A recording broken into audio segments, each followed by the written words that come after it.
నమస్తే, welcome to our channel. నేను మీ శాన్వి. ఈరోజు మనతో పాటు మన స్టూడియోలో ఉన్నారు 15 ఇయర్స్ ఎక్స్పీరియన్స్ ఉన్న hair transplantation surgeon doctor Raghunath Reddy గారు. మరి ఈయన 15 ఇయర్స్గా ఫేస్ క్లినిక్స్ అనే ఒక క్లినిక్ని రన్ చేస్తున్నారు. మరి ఈ క్లినిక్ గురించి మనకి డీటెయిల్స్ చేయడానికి మనతో పాటు డాక్టర్ రఘునాథ్ రెడ్డి గారు ఉన్నారు. మరి ఆయనతో మాట్లాడదాం. హాయ్ సార్, నమస్తే. నమస్తే. ఎలా ఉన్నారు సార్? మరి ఇప్పుడు చూసుకుంటే క్లినిక్స్ బయట చాలా క్లినిక్స్ ఉన్నాయి సార్, మనకి బ్యూటీని బెటర్ చేసే వేలో. మరి ఫేస్ క్లినిక్ని అసలు ఎందుకు సజెస్ట్ చేస్తారు? ఫేస్ క్లినిక్స్ ఎందుకు సజెస్ట్ చేస్తా అంటే, నేను జనరల్గా ఐఎమ్ మ్యాక్సిలోఫేషియల్ సర్జన్. సో ఒక 15 ఇయర్స్ బ్యాక్ బెటర్ ఎస్థెటిక్స్ అంటే మంచి బ్యూటిఫై చేయాలి, ఒక పర్సన్కి మంచిగా ఎస్థెటిక్స్ ఇవ్వాలనే ఒక కాన్సెప్ట్తో మేము స్టార్ట్ చేశాము. సో ఇనీషియల్గా నా వ్యూ ఎప్పుడు సర్జరీ అంటే ఒక పేషెంట్ని సర్జరీ చేసి ఎట్లా బ్యూటిఫై చేయాలి, మనము ఎట్లా వాళ్ళని తీర్చిదిద్దాలి, ఫేస్ అందంగానే ఒక కాన్సెప్ట్తో ఉంటుంది. అది కానీ టైం బీయింగ్లో తిన ఎక్స్పీరియన్స్ వాట్ ఐ అండర్స్టూడ్ అంటే, ఏం అర్థం చేసుకున్నట్టు నేను ఓన్లీ సర్జరీ వల్ల మనం ఏంటంటే బ్యూటిఫై చేస్తాం పేషెంట్, కానీ స్కిన్ని అంటే ఒక స్కిన్ని కూడా మనం టచ్ చేయకుండా ఒక పర్సన్ని మనం బయటకు ఎక్స్టర్నల్గా ఒక ఆకారం ఇవ్వలేము నీట్గా. సో ఇప్పుడు ఏంటంటే ఒక 6-7 ఇయర్స్ నుంచి ఫేస్ క్లినిక్స్ ఏంటంటే it's a fusion of skin procedures plus facial cosmetic surgeries అనమాట. వీ హ్యావ్ ఇన్-హౌస్ డెర్మటాలజిస్ట్ ఉన్నారు మాకు. So both together we can give ఈ రెండు యూనిఫై చేస్తారంటే మనం చాలా మంచి రిజల్ట్స్ ఇవ్వచ్చు ఒక పేషెంట్కి. ఎందుకంటే స్కిన్ అనేది బయటకు కనిపిస్తుంటుంది, అండ్ స్కిన్కి సపోర్టింగ్ స్ట్రక్చర్ అంటే మనకి బోన్స్, మజిల్స్.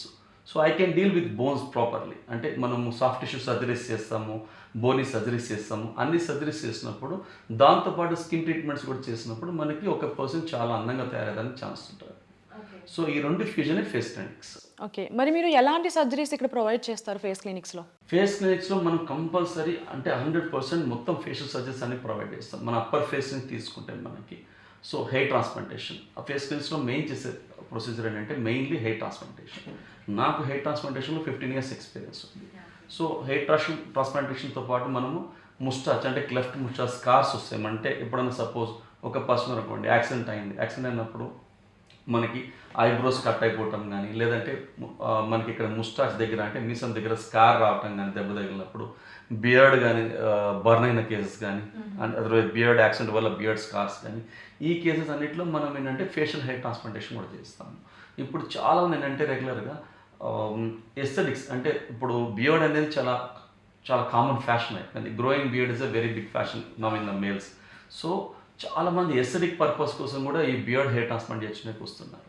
దాంతోపాటు ఏంటంటే మనము ఐబ్రో అంటే బ్రో లిఫ్ట్ కానీ, ఫోర్ హెడ్ లిఫ్ట్ అని అంటే మనకి ఏంటంటే ఇప్పుడు ఏజ్ మీద ఈ ఫోర్ హెడ్ అనేది కింద ముడతలు పడుతూ ఉంటుంది అనమాట, మనకి వ్రింకిల్స్ వస్తాయి, ఈ ఐబ్రోస్ కిందకు వస్తుంది. సో ఈ సర్జరీస్ చేస్తుంటాం మన ఐబ్రోస్ లిఫ్ట్ చేయటం కానీ. ఫీమేల్స్ ఏంటంటే మనకి ఐబ్రోస్ అనేది ఆర్చ్డ్ అంటే కర్వ్డ్గా ఉంటాయి, మేల్స్లో ఫ్లాట్గా ఉంటాయి.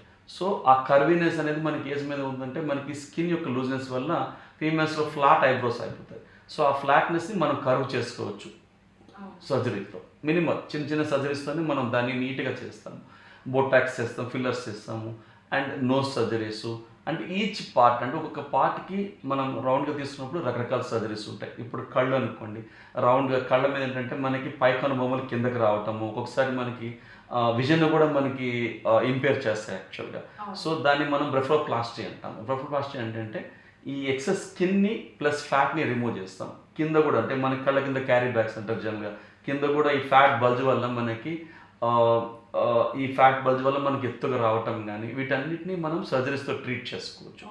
దాంతోపాటు మనకి ఇప్పుడు క్రౌస్ ఫీట్ అంటాం, ఏంటంటే ఐస్ పక్కన వ్రింకిల్స్ ఉంటాయి, వీటిని బొటాక్స్ ఇచ్చేసుకోవచ్చు. అట్లా నేసల్ సర్జరీస్, మనకి ఇక్కడ డీప్ గ్రూస్ ఉంటాయి, ఈ గ్రూస్ మనం ఎలిమినేట్ చేయటము. ఎంటైర్ ఫేస్ మనకి సాగినెస్ వస్తుంది డ్యూ టు ద లాక్సిటీ. అంటే ఏజ్ మీద ఏమవుతుందంటే మనకి లాస్ ఆఫ్ వాల్యూమ్. అంటే ageing is nothing but loss of volume and laxity. Loss of volume అంటే మన ఫేస్లో ఉన్న ఫ్యాటు, మజిల్స్ ఇవన్నీ ఏజ్ మీద తగ్గిపోతుంటాయి, కరిగిపోతుంటాయి అన్నమాట. సో ఆటోమేటిక్గా మనకు ఒక బెలూన్లో ఎయిర్ తీస్తే ఎట్లా స్లోగా ష్రింక్ అవుతుంటుంది, అదే మాదిరిగా ఫేస్ మనకి ష్రింక్ అయిపోతుంటుంది అనమాట. సో ఈ లాస్ ఆఫ్ వాల్యూమ్ని మనము ఫిల్లర్స్, బొటాక్స్తో మనము దాన్ని ఇంప్రూవ్ చేసుకోవచ్చు. వాల్యూమ్ ఇచ్చి fillers nothing but filling the area.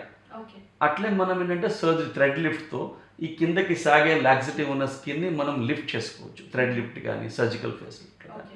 So అట్లా మనకి ఎవ్రీ పార్ట్, చాలామందికి చిన్ ఉంటుంది, ఇక్కడ చిన్ వెనక్కు ఉంటుంది అనమాట. మనకి చిన్ వెనక్కు ఉన్నప్పుడు మనం దాన్ని చిన్ ఆగ్మెంటేషన్ ప్రొసీజర్స్ ఉంటాయి మనకి, చిన్ ఇంప్లాంట్ వేయటం కానీ, చిన్ ఫిల్లర్స్ కానీ, జీనియోప్లాస్టీ కానీ, ఇలా రకరకాల ప్రొసీజర్స్ చేసుకొని మనం ఎంటైర్ ఫేస్లో ఎక్కడెక్కడ డిఫెక్ట్ ఉందో ఆ డిఫెక్ట్స్ అన్నిటిని మనం ఇంప్రూవ్ చేసుకోవచ్చు. సో ఇప్పుడు మనం ఏ ట్రీట్మెంట్ తీసుకునే ఏంటి అంటే సైడ్ ఎఫెక్ట్స్ ఉంటాయి అని భయపడతారు. సో ఇప్పుడు ఫేస్ క్లినిక్స్లో మీరు చెప్పిన సర్జరీస్ చెప్పారు, మరి ఇందులో సైడ్ ఎఫెక్ట్స్ ఏమైనా ఉంటాయా? అంటే ఏంటంటే మనం ఇప్పుడు సపోజ్ ఒక బుక్ తీసుకున్నాం అనుకోండి, ఒక ప్రొసీజర్ మీద మనం ఒక 20 పేజ్ చదివామంటే లాస్ట్ 2 పేజీలు కంపల్సరీ కాంప్లికేషన్స్ ఉంటాయి 100%. కానీ ఈ కాంప్లికేషన్స్ ఎవరిలో వస్తాయి అనేది అంటే ఒకటి ఏంటంటే first most important thing patient selection. ఒక పేషెంట్ వచ్చారు మన దగ్గరికి, వాళ్ళకి ఏదో చాలా ఎక్కువ ఎక్స్పెక్టేషన్స్ ఉన్నాయి, అంటే మనకి out of beyond the persons, అంటే ఒక డాక్టర్ చేయగలిగిన దానికంటే ఎక్కువ ఎక్స్పెక్టేషన్. బట్ అట్లా పేషెంట్స్ని మనం టచ్ చేయకూడదు. అండ్ నెంబర్ 2 ఏంటంటే ఒక పర్సన్ వచ్చారు, సపోజ్ దగ్గరికి ఒక పర్సన్ హెయిర్ ట్రాన్స్ప్లాంటేషన్తో వచ్చారు, ఒక 60 years person, uncontrol diabetes, uncontrol hypertension, బాగా ఒబీస్ ఉన్నారు, ఆల్రెడీ హార్ట్లో ప్రాబ్లమ్స్ ఉన్నాయి. ఇవన్నీ ఉన్నప్పుడు ఆ పేషెంట్ మనం better not to take up the case. అంటే గ్రీడీగా వెళ్ళి ఆ కేసుని మనం టేకప్ చేసుకుంటే కంపల్సరీ డయాబెటీస్ అన్కంట్రోల్లో ఉండేవాళ్ళు మనం ఏ ప్రొసీజర్ చేసినా కూడా, వాళ్ళు చిన్న గాయం తగిలినా కూడా గాయం మనది, ఏ ప్రొసీజర్ చేసినా కూడా ప్రాబ్లం ఉంటుంది.